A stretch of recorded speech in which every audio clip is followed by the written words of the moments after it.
Salam, selamat pagi kepada Bapak Ibu yang terkasih di dalam Yesus Kristus.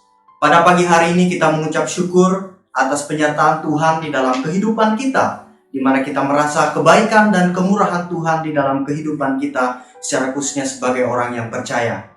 Jadi sebelum kita akan mendengarkan firman Tuhan pada pagi hari ini, mari kita bersatu di dalam doa. Saya akan pimpin kita di dalam doa.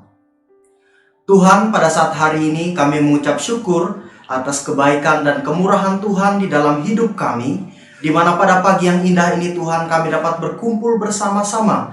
Itu berkat kemurahan Tuhan di dalam kehidupan kami, sehingga pada kesempatan hari ini Tuhan kami masih merasakan kebaikan Engkau di dalam kehidupan kami Tuhan. Dan kesempatan hari ini Tuhan, kami akan belajar bersama-sama dari firman-Mu yang sebagai landasan iman dan pengharapan kami di dalam Tuhan. Dan kami menyerahkan ke dalam tangan-Mu. Biarlah firman ini bisa melekat dan tumbuh di dalam kehidupan kami Tuhan. Kami menyerahkan ke dalam tangan-Mu. Di dalam nama Tuhan Yesus kami sudah berdoa dan mengucap syukur. Haleluya. Amin. Pertama-tama saya ucapkan terima kasih atas kesempatan yang diberikan kepada saya untuk membawa kita di dalam firman Tuhan pada pagi hari ini yang sudah ditentukan oleh gereja. Kita akan belajar bersama-sama dari firman Tuhan pada pagi hari ini yang terambil di dalam Pengkhotbah pasal 3 ayat yang pertama sampai ayat yang ke-15. Saya akan mengulang kembali di dalam Pengkhotbah pasal 3 ayat yang pertama sampai ayat yang ke-15. Jika kita sudah menemukannya, saya akan bacakan bagi kita di dalam Pengkhotbah pasal 3 ayat pertama sampai ayat yang ke-15. Dengan perikop di atas, untuk segala sesuatu ada waktunya. Ayat yang pertama, untuk segala sesuatu ada masanya, untuk apapun di bawah langit ada waktunya. Ada waktu untuk lahir, ada waktu untuk meninggal, ada waktu untuk menanam, ada waktu untuk mencabut yang ditanam, ada waktu untuk membunuh, ada waktu untuk menyembuhkan, ada waktu untuk merombak, ada waktu untuk membangun, ada waktu untuk menangis, ada waktu untuk tertawa, ada waktu untuk meratap, ada waktu untuk menari, ada waktu untuk membuang batu, ada waktu untuk mengumpulkan batu, ada waktu untuk memeluk, ada waktu untuk menahan diri dari pelukan, ada waktu untuk mencari, ada waktu untuk membiarkan rugi, ada waktu untuk menyimpan, ada waktu untuk membuang, ada waktu untuk merobek, ada waktu untuk duri, ada waktu untuk berbicara, ada waktu untuk mengasihi, ada waktu untuk membenci, ada waktu untuk perang, ada waktu untuk damai. Apakah untung pekerjaan dari yang dikerjakan dengan berjerih payah? Ayat yang ke-10, aku telah melihat pekerjaan yang diberikan Allah kepada anak-anak manusia untuk melelahkan dirinya, membuat segala sesuatu indah pada waktunya, bahkan ia memberikan kekekalan dalam hati mereka, tetapi manusia tidak dapat menyelami pekerjaan yang dilakukan Allah dari awal sampai akhir. Aku tahu bahwa untuk mereka tak ada yang lebih baik daripada bersuka dan menikmati kesenangan dalam hidup mereka. Ayat yang ke-13, dan bahwa setiap orang dapat makan, minum, menikmati kesenangan dan segala jerih payah. Itu juga adalah pemberian Allah. Aku tahu bahwa segala sesuatu yang dilakukan Allah akan tetap untuk selamanya. Itu tidak dapat ditambahkan dan tidak dapat dikurangi. Allah berbuat demikian supaya manusia takut akan Dia. Yang sekarang ada dulu sudah ada, yang akan ada sudah lama ada, dan Allah mencari yang sudah lalu. Bapak Ibu yang terkasih di dalam Yesus Kristus, pada pagi hari ini kita akan belajar dari satu tema yang sudah ditentukan oleh gereja, yaitu jenuh rohani. Jadi Bapak Ibu yang terkasih di dalam Yesus Kristus, berbicara tentang kejenuhan, ini merupakan satu hal yang sering dirasakan setiap orang pada umumnya. Contoh di dalam kehidupan sehari-hari, kita sering mendengarkan kata ini, baik dari kalangan orang tua, baik dari kalangan anak muda. Kita sering mendengar bahwa kejenuhan yang sering disampaikan setiap orang pada umumnya. Jadi ini adalah suatu hal yang lumrah, ini adalah sesuatu hal yang sering pernah terjadi di dalam kehidupan orang pada umumnya. Jadi Bapak Ibu yang terkasih di dalam Yesus Kristus, ada dua faktor yang menyebabkan orang memiliki kejenuhan. Yang pertama adalah, banyaknya masalah yang dihadapi yang tidak dapat diselesaikan. Ini contoh yang pertama. Dan yang kedua, dalam pekerjaan tidak memiliki peningkatan. Tentunya kita akan memiliki kejenuhan di dalam kehidupan kita. Mengapa saya katakan demikian?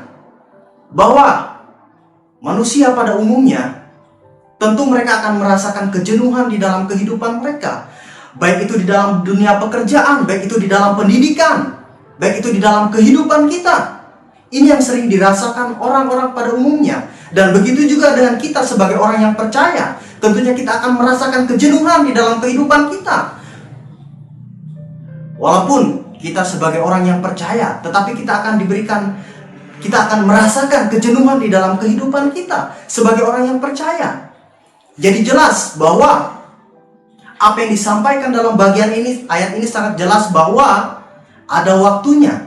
Ada waktunya untuk lahir, ada waktunya untuk meninggal. Jadi jelas bahwa di dalam kehidupan kita memiliki pasang surut. Mengapa saya katakan demikian? Bahwa ketika kita berbicara tentang kejenuhan di dalam kehidupan kita, itu yang akan kita rasakan di dalam kehidupan kita. Dan demikian juga di dalam kerohanian kita. Tentunya kita akan merasakan. Mengapa saya katakan demikian? Ketika kita menghadapi suatu permasalahan di dalam kehidupan kita akan merasakan bahwa tidak ada pertolongan Tuhan di dalam kehidupan kita. Jadi kita merasakan kejenuhan. Kok Tuhan tidak ada ketika saya menghadapi masalah di dalam kehidupan saya? Tetapi Bapak Ibu yang terkasih di dalam Yesus Kristus, sangat jelas kalau kita melihat di dalam bagian ayat ini, apa yang diungkapkan oleh Salomo di masa tuanya. Dia merasakan bahwa segala sesuatu ada waktunya. Dan begitu juga di dalam kehidupan kita sebagai orang yang percaya. Tentunya kita akan melewati fase tersebut, fase kejenuhan di dalam kehidupan kita. Tetapi ingat, apakah kita akan terus berada seperti itu terus di dalam kehidupan kita? Tentunya ketika kita sebagai orang yang percaya, kita yang sudah diselamatkan Tuhan, tentunya kita tahu caranya untuk mengatasi kejenuhan itu di dalam kehidupan kita. Mengapa saya katakan demikian? Bahwa kita memiliki pengharapan di dalam Tuhan. Kita memiliki tujuan yang jelas bersama-sama dengan Tuhan. Tuhan akan selalu memampukan. Tetapi kita selalu diingatkan kembali di dalam kehidupan kita. Ketika kita menghadapi problema di dalam hidup kita, apakah kita datang kepada Tuhan? Apakah kita menyerahkan kepada Tuhan di dalam kehidupan kita? Tentunya terkadang kita merasakan bahwa masalah yang kita hadapi kita mampu untuk melewatinya dengan kemampuan kita, tanpa kita berpikir panjang. Di baliknya, Tuhanlah yang selalu memampukan di dalam kehidupan kita sebagai orang yang percaya. Jadi kalau kita melihat di dalam bagian ayat ini sangat jelas bahwa memberikan penjelasan kepada kita bahwa ada waktunya kita untuk menanam, ada waktunya kita untuk mencabut. Jadi jelas sekali di dalam kehidupan kita. Tentunya kita akan merasakan hal-hal kejenuhan di dalam kehidupan kita. Tetapi ingat Bapak Ibu yang terkasih di dalam Tuhan, ketika kita memiliki pemahaman yang benar kepada Tuhan, tentunya kita akan selalu dimampukan. Dan begitulah apa yang dirasakan oleh Salomo di masa tuanya. Dia merasakan bahwa penyertaan Tuhan sangat luar biasa di dalam kehidupannya. Kalau kita melihat dari latar belakang seorang Salomo, dia adalah orang yang berhikmat. Dia adalah orang yang sungguh luar biasa dipakai Tuhan di dalam kehidupannya. Tentunya dia ada memiliki masa di dalam kehidupannya. Dia menghadapi kejenuhan tentunya pasti ada. Dan apalagi kita sebagai orang yang percaya pun merasakan kejenuhan di dalam kehidupan kita. Tetapi ada solusinya. Mari kita bersama-sama datang kepada Tuhan. Mari kita bersama-sama memuliakan Tuhan. Mari kita bersama-sama saling menopang. Mari kita bersama-sama saling menguatkan di dalam iman dan pengharapan kita kepada Tuhan. Banyak orang-orang di luar sana, ketika mereka menghadapi kejenuhan di dalam hidup mereka. Mereka lari kepada hal-hal duniawi. Memang solusinya ada, tetapi cuma sementara. Tetapi ketika kita berserah penuh kepada Tuhan, Tuhan akan selalu memampukan kita. Tuhan akan selalu memberikan jawaban kepada kita ketika kita menghadapi kejenuhan di dalam kehidupan kita. Jadi inilah yang perlu kita ketahui. Jadi inilah yang perlu kita pahami di dalam kehidupan kita. Secara khusus sebagai orang yang percaya. Memang tidak mudah, memang sangat sulit, memang sangat sukar untuk kita lewati masa ini. Tetapi ingat, apa yang dirasakan oleh Salomo di dalam kehidupannya, Tuhan akan selalu memampukan. Dan begitu juga dengan kita sebagai orang yang percaya. Jadi ketika saya belajar memahami dari bagian ayat ini sangat luar biasa di dalam perjalanan hidup Salomo. Dia menulis ini bukan cuma sebuah kata-kata yang indah, bukan sebuah kata-kata yang untuk memotivasi orang, tetapi ini jelas ungkapan yang dirasakan Salomo di dalam kehidupannya. Dan inilah yang perlu kita pahami, dan inilah yang perlu kita mengerti. Bahwa ketika kita memiliki penurunan di dalam kerohanian kita, marilah kita bersama-sama datang kepada Tuhan supaya dapat menopang kita melalui fase yang sukar ini. Jadi Bapak Ibu yang terkasih di dalam Yesus Kristus, sebagai pertanyaan bagi kita pada saat hari ini, bagaimanakah cara kita mengatasi kejenuhan rohani? Saya akan membaca di dalam ayat yang ke-10 sampai ayat yang ke-11. Aku melihat pekerjaan yang diberikan Allah kepada anak-anak manusia untuk melelahkan dirinya, membuat segala sesuatu indah pada waktunya. Bahkan ia memberikan kekekalan dalam hati mereka, tetapi manusia tidak dapat menyelami pekerjaan yang dilakukan Allah dari awal sampai akhir. Poin yang pertama adalah meminta pertolongan kepada Allah. Bapak Ibu yang terkasih di dalam Yesus Kristus, cara mengatasi kejenuhan rohani, tentunya kita harus berdoa, meminta pertolongan kepada Tuhan. Mengapa saya katakan demikian? Bahwa ini adalah jalan yang harus kita lakukan di dalam kehidupan kita sebagai orang yang percaya. Karena kita tahu bahwa Tuhan adalah sumber dari segala sumber yang ada di dunia ini. Jadi ketika kita menghadapi permasalahan di dalam kehidupan kita, kejenuhan di dalam kehidupan kita, berdoa meminta kepada Tuhan supaya Tuhan memberikan jawaban kepada kita. Tuhan memampukan, Tuhan menguatkan. Berdoa meminta kepada Tuhan. Jadi jelas dalam bagian ayat ini menjelaskan kepada kita bahwa ketika kita memiliki kejenuhan di dalam kehidupan kita, mari kita berdoa meminta kepada Tuhan supaya Tuhan memampukan kita melewati fase kesulitan di dalam kehidupan kita.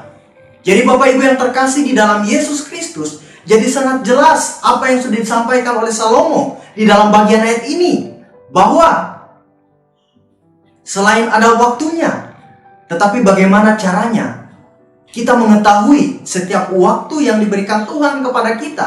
Tentunya Tuhan akan memberikan suatu jawaban yang tepat di dalam kehidupannya. Dan begitu juga dengan kehidupan kita. Ketika kita berdoa meminta kepada Tuhan, tentunya Tuhan akan memberikan jawaban yang benar di dalam kehidupan kita. Ketika kita terpuruk di dalam hidup kita, mari datang kepada Tuhan. Jelas Tuhan sendiri yang mengatakan bahwa kita harus datang kepada Dia. Kita harus bersekutu kepada Dia untuk meminta pertolongan di dalam kehidupannya. Kita sebagai orang yang percaya. Kalau kita hanya mengandalkan kemampuan kita, tentunya itu akan mengecewakan kita. Tentunya itu akan memberi kita sesuatu hal yang sukar ketika kita tidak mengandalkan Tuhan, ketika kita tidak melibatkan Tuhan di dalam kehidupan kita. Tetapi saya yakin dan percaya bahwa ketika kita menghadapi kejenuhan rohani di dalam kehidupan kita, mari kita bersama-sama berdoa meminta pertolongan kepada Tuhan. Karena kita tahu bahwa keselamatan yang diberikan Tuhan kepada kita itu adalah secara cuma-cuma. Kita tidak dapat membalas kebaikan yang Tuhan berikan di dalam kehidupan kita. Jadi sangat jelas sekali bahwa mintalah kepada Tuhan, berdoalah kepada Tuhan supaya Tuhan memampukan kita untuk menghadapi kejenuhan di dalam kehidupan kita. Tentunya kita tidak mampu. Tentunya kita sangat berat untuk melewati ini.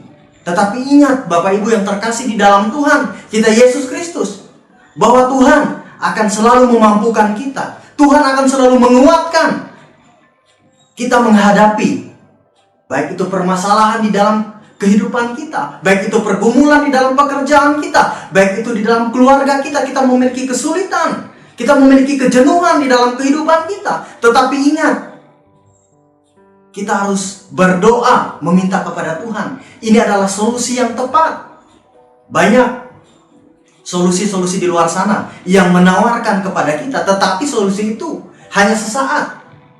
Cuma menyenangkan sesaat saja, menyenangkan diri kita. Tetapi ketika kita merasakan jauh daripada itu, tentunya kita akan memiliki kekosongan di dalam hidup kita, hampa, solusi yang sesaat.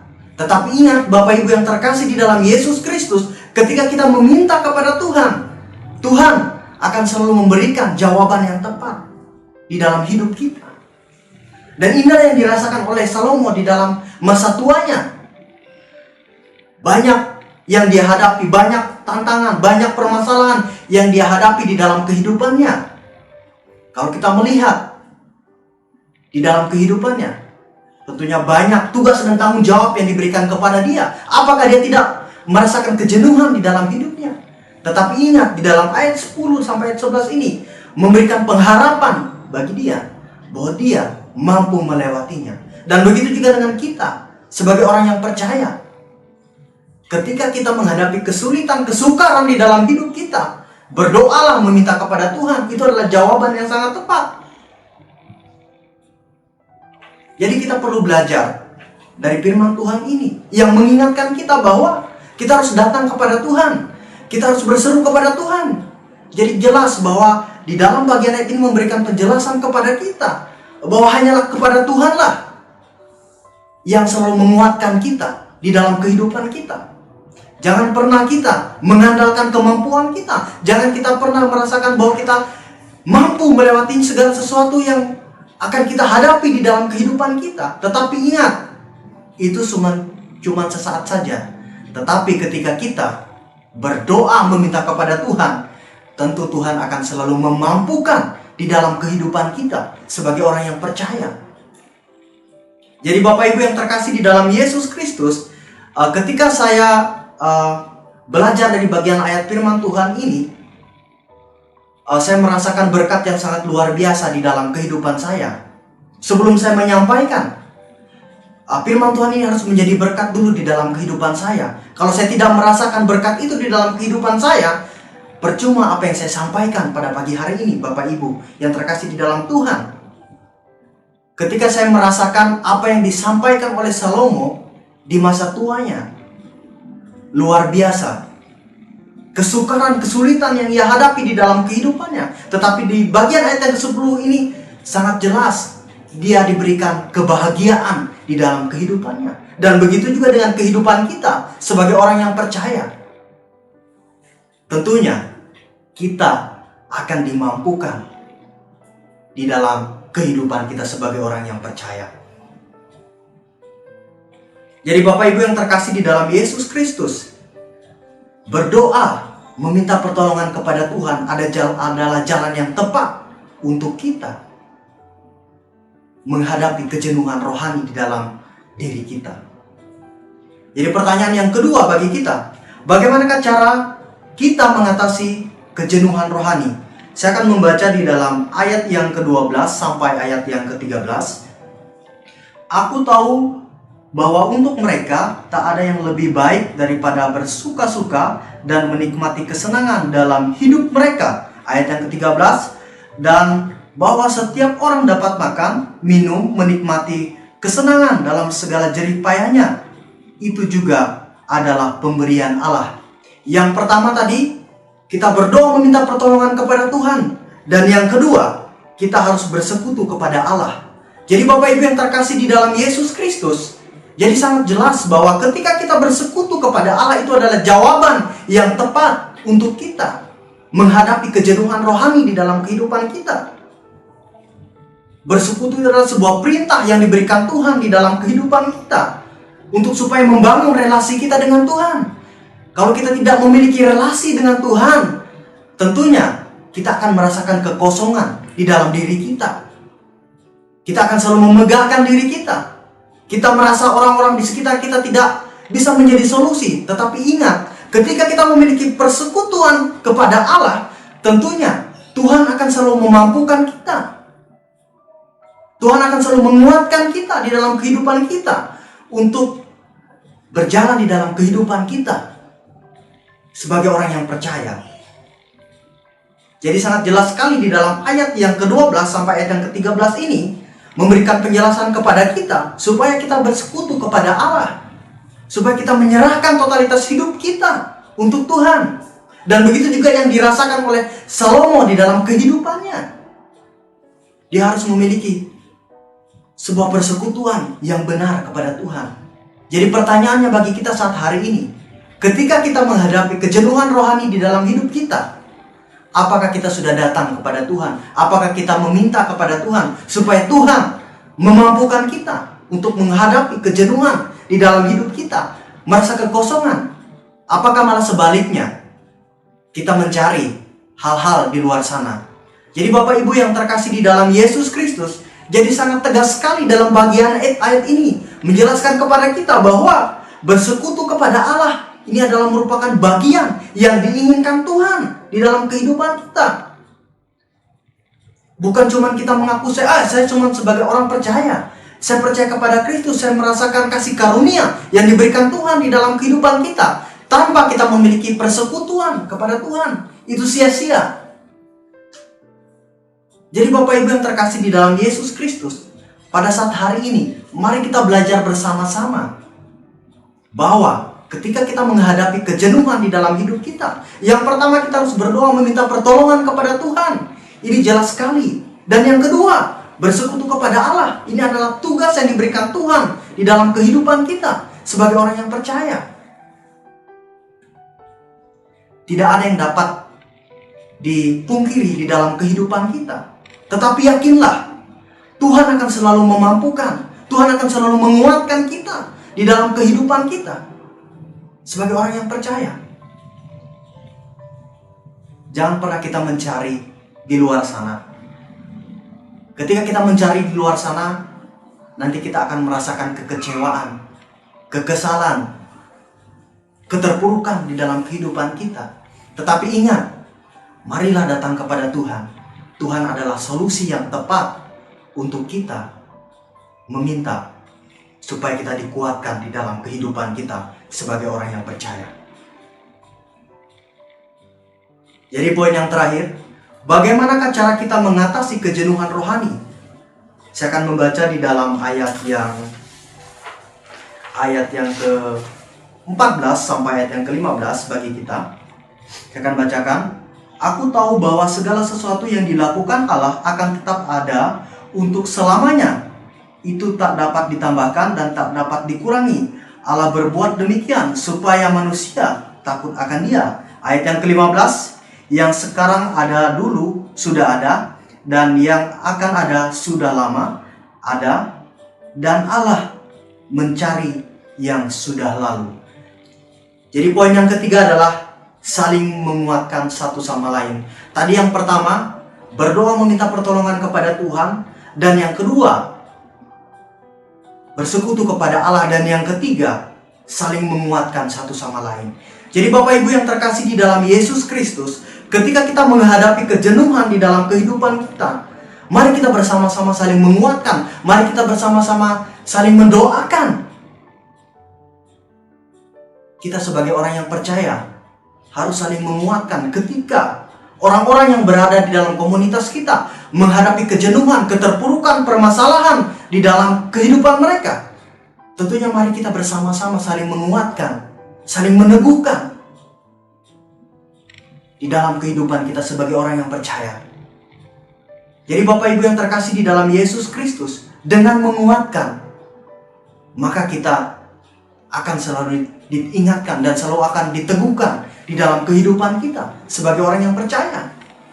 Jadi sangat jelas sekali ketika kita saling menguatkan di dalam kehidupan kita. Contohnya saya memberikan sebuah analogi.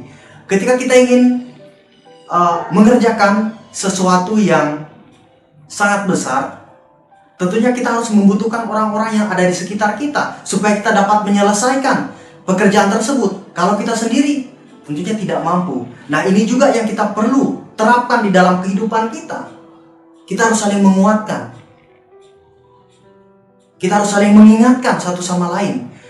Ketika di dalam komunitas kita melakukan suatu kesalahan, mari kita ingatkan, mari kita tegur, mari kita memberikan dorongan, mari kita memberikan motivasi kepada mereka supaya mereka bisa melalui kejenuhan di dalam kehidupan kita sebagai orang percaya. Dan begitu juga ketika kita menghadapi kejenuhan di dalam diri kita, orang-orang yang ada di sekitar kita akan menguatkan kita. Jadi ini sangat perlu Bapak Ibu yang terkasih di dalam Tuhan. Kita harus saling menguatkan, kita harus saling meneguhkan di dalam kehidupan kita. Kita tidak bisa berdiri sendiri tanpa ada orang-orang yang ada di komunitas kita. Jadi Bapak Ibu yang terkasih di dalam Tuhan, dengan kita saling menguatkan, tentunya tidak ada yang mampu untuk memecahkan kita. Tidak ada yang mampu untuk mempengaruhi kita di dalam kehidupan kita. Sebab kita sudah saling menguatkan, kita saling mendoakan di dalam kehidupan kita. Jadi jelas apa yang dirasakan oleh Salomo di dalam kehidupannya. Ketika ia dikuatkan Tuhan di dalam kehidupannya di masa tua, dia dimampukan untuk melewati fase kesukaran di dalam kehidupannya. Dan begitu juga dengan kita sebagai orang yang percaya. Tentunya kita akan dikuatkan dan diteguhkan di dalam kehidupan kita sebagai orang yang percaya. Jadi jelas poin yang pertama tadi, kita harus berdoa meminta pertolongan kepada Tuhan. Itu adalah solusi yang tepat ketika kita menghadapi kejenuhan rohani di dalam kehidupan kita. Setelah itu, kita bersekutu kepada Tuhan. Sangat perlu kita bersekutu kepada Tuhan, menyampaikan setiap pergumulan kita. Tentu Tuhan akan jawab. Dan yang ketiga, kita harus saling menguatkan satu sama lain di dalam komunitas kita. Mengapa saya katakan demikian? Ini sangat perlu kita tanamkan di dalam kehidupan kita sebagai orang yang percaya. Walaupun kita tahu bahwa kejenuhan itu akan selalu mengejar kita di dalam kehidupan kita. Tetapi ingat, ada jawaban yang tepat yang Tuhan berikan kepada kita. Bahwa Tuhan yang memanggil kita, Tuhan yang akan menguatkan kita di dalam kehidupan kita sebagai orang yang percaya. Jadi Bapak Ibu yang terkasih di dalam Yesus Kristus, mari kita belajar bersama-sama untuk saling menguatkan di dalam komunitas kita, saling mengingatkan, saling memberikan dorongan supaya kita semakin kuat, kita semakin setia, kita semakin mengandalkan Tuhan di dalam kehidupan kita sebagai orang yang percaya. Jadi sebagai kesimpulan bagi kita pada saat ini,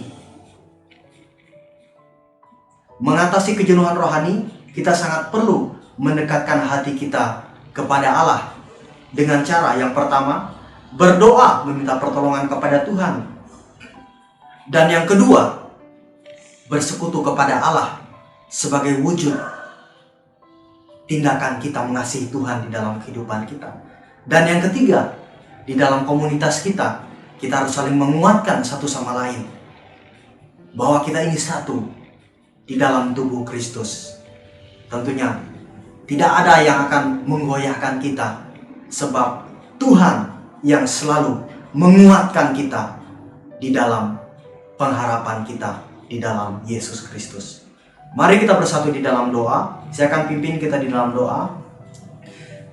Terima kasih Tuhan, pada kesempatan hari ini kami sudah belajar dari firman Tuhan yang mengingatkan kami kembali bahwa kesetiaan dan kemurahan Tuhan selalu kami rasakan di dalam kehidupan kami Tuhan. Tetapi kami yakin dan percaya Tuhan selalu menguatkan kami ketika kami lemah, ketika kami menghadapi permasalahan, ketika kami menghadapi kejenuhan di dalam hidup kami. Tetapi Tuhan yang sebagai jalan keluar bagi kami, yang tidak pernah mengecewakan di dalam kehidupan kami Tuhan. Dan kami menyerahkan ke dalam tangan Tuhan. Biarlah firman ini Tuhan, kami bisa terapkan di dalam kehidupan kami sebagai orang yang percaya. Kami menyerahkan ke dalam tangan-Mu. Di dalam nama Tuhan Yesus kami sudah berdoa dan mengucap syukur. Haleluya. Amin.